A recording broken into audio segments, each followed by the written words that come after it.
बिस्मिल्लाहिर्रहमानिर्रहीम। जैसा कि आपने किसी जगह पर पढ़ा होगा या सुना होगा कि बड़ा भाई जो होता है वो वालिद की मिसल होता है, यानी वालिद की तरह अपने बहन भाइयों छोटों का ख्याल रखता है। और बड़ा भाई होना ये भी अल्लाह ताला की बहुत बड़ी नेमत है, क्योंकि वो छोटे भाइयों को किसी भी बुरे काम में पड़ने से रोकता है, और अगर उनको तकालीफ हो तो उसको भी दर्द होता है।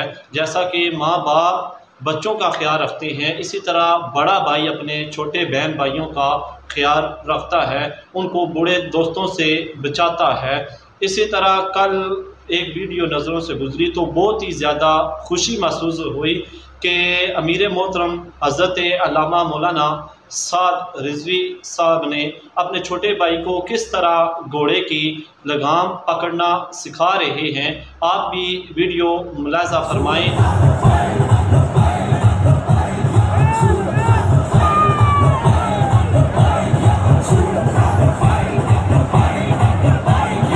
ये आपने देखा होगा कि किस तरह अपना बड़ा भाई छोटे भाई को लगाम पकड़ने का तरीका बता रहा है। अल्लाह ताला की बरगाह में मैं यही दुआ करता हूँ कि अल्लाह ताला इस तरह का भाई हर किसी को अता फरमाए।